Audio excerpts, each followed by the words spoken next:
The Samsung Galaxy Note 9 review. Useful tips and tricks, hidden features, and the most beautiful display of 2018. And until the foldable Samsung displays comes out, this is gonna have to be our best bet. So let's start with some useful tips and tricks for this review. First, enable swipe down from the fingerprint sensor. It's an awesome feature and an absolute godsend and convenience that you won't even realize. You'll be holding this massive phone only to check your notifications with your index finger in a flash, and I can't believe how this isn't enabled by default. Second, use one-handed mode. It's crucial for one-handed tasks on something this big, and I find myself having significant improvements in my productivity, and this feature has improved a lot since the Galaxy Note 8. So it's enabled not by default, so you have to go into your settings. Third, enable swipe on your keyboard. It's not on by default and can give you the edge in typing. Fourth, hard press the home button even when the display buttons aren't present. Doesn't matter where you are. You can hide the dock on the bottom, go into settings, double tap it to bring it back, but the home hard setting button will always be there. No Samsung phones, they don't have force touch, but in this sense at the home button they do. Fifth, raise your hand. How many Halloween selfies were missed because you had to press your phone on the screen? Raise your hand in selfie mode and the timer will go off. No stylus needed even if it's in the remote features this year. Just raise your hand. Sixth, check your heart rate. Remember when Samsung used to have an IR blaster in their Galaxy S5? I wish it still did, but they still have the heart sensor. Samsung Health is pretty expansive in tracking, and it gives you a chance. And when I'm bored, I always check my heart rate. It's kind of like a prescription drugstore where you're waiting and walking around, and you check out the blood pressure machine and also check your heart rate. So it's a great little trick and feature that I feel most people have forgotten. Seventh, record your screen. Google Play Games is a native Google Play feature. You don't have to download any external apps. You just open the app. You have to open one of your games, but press the home button right away. It's super useful for actually playing games and uploading them to YouTube, but even better for walkthroughs or showing your friends how to do something, and it's super adjustable. And this is a feature that's in iOS to record the screen, and we're waiting for default Android updates to get native recording settings. So eighth, use Samsung DeX with the USB-C. They've really increased the functionality this year by not having proprietary hardware, and I really can't believe it actually works. Android forever could support mouse and keyboard, and this year it's even better because it has a desktop experience. It gives you the options, and you can use your Samsung phone as a trackpad. It's awesome, and we'll go more into that later, but plug and play a USB-C type adapter. You won't regret it. You'll have fun with it. Ninth, use Google Messages instead of the Samsung default messages, and the main reason why is because you want to go to messages.android.com so that you can have texting on your desktop. It's pretty seamless, and a slight setback for the default Samsung stock Android keyboard. It's not there for on-screen typing as seamless as it is on Google. 10th, Samsung Plus and diagnostics. First, remember this isn't a stock Samsung default app. You have to go in the App Store and download Samsung Plus or the Samsung Members app, and it offers a lot of insight. It allows you to back up your settings and Samsung's accounts, and it allows you to look at some diagnostics and battery and performance features. 11th, scroll down using your S Pen remote on Chrome. Yes, while reading. Now it's cool to be able to swipe with your thumb with normal touch input, but even better to be able to swipe with the press of your stylus. So there are my 10 tips to really optimize your Galaxy Note 9, and if you knew them all, then you're definitely a fan of the Galaxy line or an avid power user. Okay, now that we have our Note 9 optimized among the many tweaks, let's jump to the review. This year it features a 4,000 milliamp hour battery, 20% longer than last year's, onboard storage of 128 gigabytes and expandable up to 512 gigabytes, the latest Qualcomm Snapdragon 845 or an in-house Exynos Samsung chip depending on what version you get, the largest infinity display ever at 1mm larger than last year's Note 8, an S Pen with Bluetooth Low Energy that serves as a remote. And this year's camera features dual aperture modes, f2.4 and f1.5, with intelligent camera that auto-adjusts the photo and even knows when eyes are closed. Samsung has also really revamped Samsung DeX this year, making it more usable. And all this really sums up to the most complete and perfect Samsung device ever built. It's 33% faster, the CPU is 44% faster, and it has 20% longer battery life than the Galaxy Note 8. It has Dolby Atmos certified speakers, still water and dust resistant IP68, 516 ppi, 2960 by 1440 resolution, 6.4-inch bezel-less display, and the new remote that features low energy Bluetooth and 4096 levels of pressure sensitivity. Dual 12 megapixel cameras on the back for 2x optical zooms and intelligent shots for different modes. As for the design, man, this screen is beautiful, and it's almost everything. It's indeed the perfect Samsung phone, and my official motto with Samsung is I'd rather have the features and not need them than need the feature and not have it. Let's talk display. Again and again, every year, Samsung knocks it out of the park. It's brighter than the competition, sleeker with the fine infinity edge, and so sleek. The photos and videos look fantastic and vibrant. You trade color accuracy with pumped up saturation and vibrance, and it's my guilty pleasure. Coming from the Note 8, yes, it does look a little dated and very similar in design. Its chassis weighs about 7.9 ounces, and I can't help but feel like they jam-packed as much as they possibly could. Stop right here if you're looking for the most beautiful display. It's not the most accurate or color corrected, but man, when I'm viewing content, I'll skip right past my iPhone to get the most immersive, near infinite display by my bedside. The screen is enough. And Samsung having a near monopoly on display market selling screens to Apple, Google, and even Microsoft knows it. Let's do a quick list of why I would choose this over the XS Max. I read content all the time, I check my news feed, status updates, articles on Reddit, social media.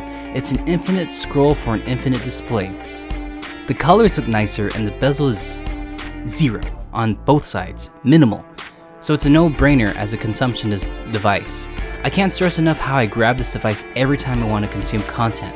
Unfortunately, the Note 9 doesn't quite match the speed of the XS, according to Geekbench, but it's faster than any other Android on the market, even the most souped-up Razer Phone 2 gaming phone. Camera.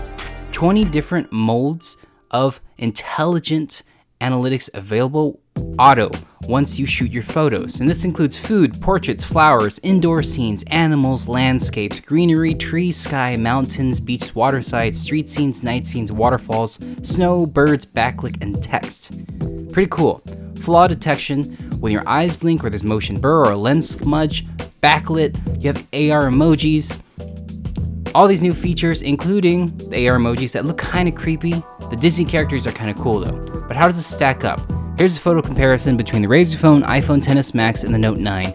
Can you tell the difference between the iPhone and the Note? I'd say the iPhone edges it out, but only by a slight margin. It's a great looking camera, and it's just the top of the line of the display. It's a great looking camera. Or is it really just a display that's really making things look better? Okay, now let's do a camera comparison of the three phones.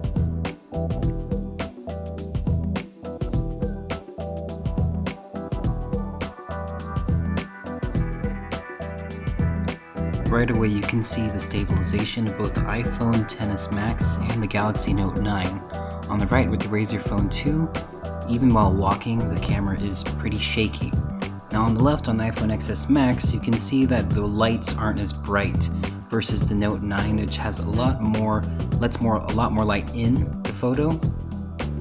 But overall, even for a colorful environment like a Halloween store, it's hard to differentiate the three videos just by first looking. You really have to pay attention to the color accuracy and color vibrance and the amount of reflection that these three cameras let in.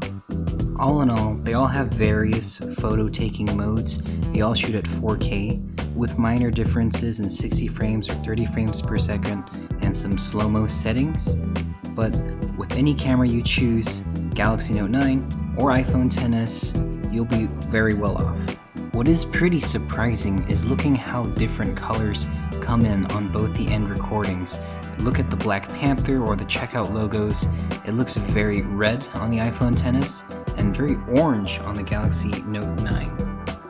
And we'll go into my color preferences, especially accurately sharing photos right now. Pictures look so vibrant, but your smoothing out and beauty gate was a big thing for Apple. Man, does Samsung focus on smoothing out my skin and making me look beautiful. I can disable it, but I just want to be able to trust my device in taking beautifully and accurate photos. What you see is what you get is very important to me, and I want to feed my friends accurate Instagram photos to really show off. Now let's talk to Stylist. Man, I love Samsung for how hard they try. The Stylus is complimentary. Like how touch input on desktop is a complimentary experience. You don't need it, but it's really fun to have, and Samsung yet again commits, this time with the remote. It's a cool feature, but I don't find myself using it, mainly because I don't have a phone stand handy to put my phone so far away. And no, I'm not presenting PowerPoints on my mobile phone. Sorry, Samsung. I can try and get away with it at work, but it's just not feasible or realistic when I might have a Skype call at the same time or have to open or pop up different apps. I love using the stylus in precision mode, as I like to call it. That way my fingers don't block the screen while scrolling. It's so precise. No, I don't draw. I have horrendous writing, but there are times where I do use it. It's great to scroll with the beautiful screen, the micro stylus, and again with that Chrome shortcut for scrolling like I said, and the remote feature is pretty cool to show your friends. Battery life, all flagships claim all-day battery life now, and the Note is an absolute beast. I play and I watch videos all day, browse and consume content, and the phone still has about 30% juice the next morning. Bigger is better. Now, gaming. Samsung stressed that it's cooling and partnered with Fortnite for custom skins in their keynote, and the phone runs games faster than the Razer phone, even at 6 gigs of RAM in the base model. And this is possibly due to the processor optimization that Samsung really has its performance set down to a T. Geekbench scores yet again. With this cooling, the phone has never scorching hot, but in truth, like the hate towards Diablo Immortal, I don't game that much, but I'm greedy and I still want the power. Now, the Samsung experience. I have to say, I have a love-hate relationship with the Samsung suite of products, TouchWiz, Samsung Experience, soon to be called the One UI. What I love about it: Samsung backup and customization. It was a breeze transferring from my Note 8, and it was as seamless as setting up an iCloud backup going from iPhone to iPhone, this time Samsung to Samsung. They've done a great job. Samsung Pay. You still take for granted that you can pay without an NFC chip. You can use your credit card reader. Most places still are surprised, and it's another gimmick that I love. Samsung Health. It's just so cool to have a default heart rate sensor or a really expansive notepad to take care of all your health needs. You'll get suggestions of how much you've slept, and you can track things. You don't have to commit too much to it, but it's great that it's there and it's very immersive. Now, there are many gimmicks with the Samsung UI. It's also been a clash, Samsung featured apps versus the Google stock. We'll see who wins, but Samsung isn't going anywhere. You can disable Bixby all you want, but Samsung is going to double down. And sometimes I just want to let them win and play in their ecosystem. I sometimes really enjoy it, and I think you would too, if you give it a chance. And sometimes I do think they're just pulling gimmicks. Now, why is the Samsung line so confusing? First up, you have the international version that runs either Snapdragon 845, the Exynos, or the base 128GB version with 6 GB of RAM, or 512GB version with 8GB of RAM. And depending on your model, it's very varied. Thoughts on the future. So, Samsung and Google are working together to have native foldable support in the UX in their foldable display, and this is great news for all. Maybe Samsung can lead the charge away from iPads. So, there you have it. Packed with beauty, impressive standout features, slight gimmicks, and a relentless drive to differentiate themselves from both Apple and Google, Samsung stands out proudly. Foldable displays on the horizon, the new One UI I can't wait to get my hands on. The Korean tech giant has perfected its dominance on mobile displays, and even with the newest iPhone, I'll still be reaching for the Note at every notification. Thanks. Comment below about your favorite Samsung feature, and we'll see you in the next video.